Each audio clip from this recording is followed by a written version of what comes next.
নমস্কার শ্রোতা ভক্তরা, আজ আমরা জানবো পুত্রদা একাদশী বা পবিত্র একাদশীর ব্রত ও মাহাত্ম্যকথা 2025। তো শ্রোতা ভক্তরা, আগামী 20 শ্রাবণ ইংরেজির 5ই আগস্ট মঙ্গলবার এই পুত্রদা একাদশীর ব্রত আপনারা পালন করবেন। অনেকে 4 তারিখও পালন করবেন, কিন্তু এই যে 4ই আগস্ট না 5ই আগস্ট, এর মধ্যে মহত্বপূর্ণ হলো 5ই আগস্ট। কারণ যে একাদশী দ্বাদশী যুক্ত হয়ে থাকে সে একাদশী পুণ্যফল অনেক বেশি হয়ে থাকে। তো আগামী 5ই আগস্ট মঙ্গলবার পুত্রদা একাদশী, আর পরদিন সকাল 9:32 মধ্যে আপনারা পালন করে নেবেন। তো শ্রোতা ভক্তরা, খুব মন দিয়ে শুনবেন।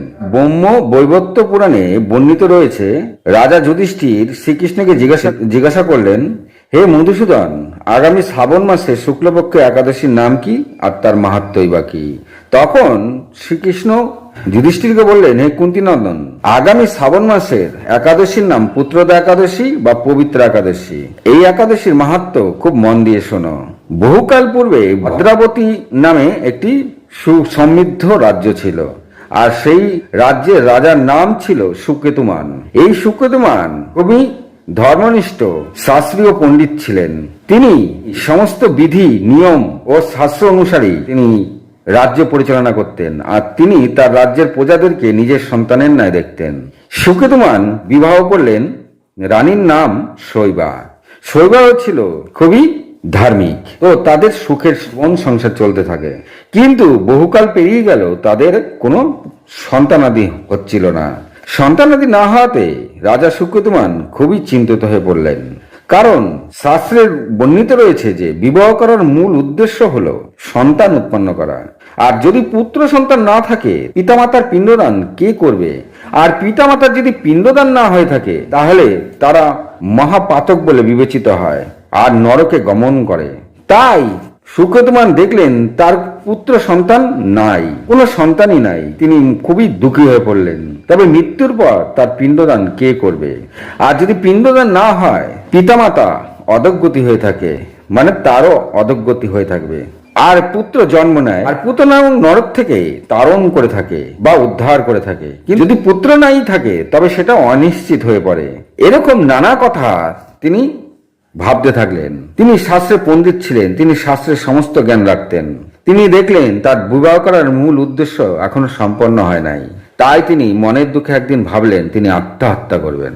আত্মহত্যা করা ভাবনা চিন্তা যখন মাথার মধ্যে তার ঘুরতে থাকলো, সে সাথে তিনি এও ভাবলেন, আজ যদি তিনি আত্মহত্যা করেন তবুও তার পাপ লাগবে। পিণ্ডদান না হলে যে তাকে নরক যন্ত্রণা ভোগ করতে হবে, নরকে যেতে হবে, সে তো থাকছেই, তার সাথে আত্মহত্যা করারও পাপ আরো লেগে যাবে।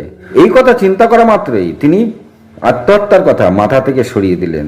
এরপরে তিনি রানীকে বললেন, আমি বনে যাচ্ছি, যদি কোনো সন্তান হবার উপায় বার করতে পারি। রানী সায় দিলে সুকেতুমান রাজ্যের মন্ত্রীদের উপরে রাজ্যের ভার দিয়ে তিনি বনে চলে গেলেন। বনে নানা জায়গায় ঘুরতে থাকলেন। তিনি অভুক্ত, কোথাও কোনো খাবার খুঁজে পেলেন না। শেষে বনের ফলমূল খেয়ে খেয়ে এদিক ওদিক ঘুরতে থাকলেন। এইভাবে বেশ কিছু কাল চলতে থাকলে তিনি একটি সুন্দর সরোবর দেখতে পেলেন। সেই সরোবরের জল দেখে তার ভীষণ পিপাসা পেতে থাকলো। তিনি চিন্তা করলেন এই সরোবর থেকে একটু জল পান করবেন। তিনি যখন সেই সরোবরের একেবারে কাছাকাছি গেলেন, তিনি গিয়ে দেখলেন সেখানে একটি সুন্দর ছোট্ট আশ্রম রয়েছে এবং সেখানে অনেক মুনি ঋষি রয়েছে। তিনি সোজা তাদের কাছে গেলেন, গিয়ে তাদেরকে নমস্কার দিয়ে বললেন, হে মুনিবর, আপনারা কারা? আর এই সরোবরের ধারে আপনারা সব একত্রিত কেনই বা হয়েছেন? তখন সেই মুনি ঋষিরা বলল, আমরা হলাম বিশ্বদেব মুনি ঋষি। আমরা বিশ্বদেব নামে প্রসিদ্ধ, আর এই সরোবর অতি পবিত্র। তাই আজ আমরা এই সরোবরে স্নান করে আজকে ব্রত পালন করব। আজ হলো পুত্রদা একাদশী।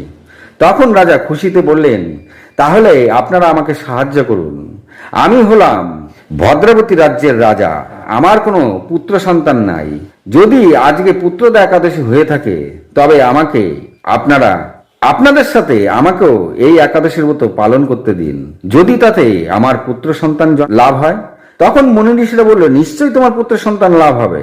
তুমি আজকে শ্রাবণ মাসের শুক্লপক্ষ একাদশী, এই একাদশী পবিত্র একাদশী বা পুত্রদা একাদশী নামে পরিচিত। তুমি আমাদের সঙ্গেই আজ এই একাদশীর ব্রত পালন করো। সেই অনুসারে রাজা সুকতিমান নিষ্ঠার সঙ্গে সেদিন একাদশীর ব্রত পালন করলেন। সারাদিন তিনি মুনি ঋষিদের সঙ্গে সাধন ভোজন করে রাত্রি যাপন করে পরদিন সময় মতন পালন করে নিলেন। আর এতে তার যে পুণ্যফল লাভ হলো, মুনি ঋষিরা সেই রাজাকে বললেন, যাও তুমি নিজের রাজ্যে ফিরে, তোমার একটি পুত্র সন্তান লাভ হবে।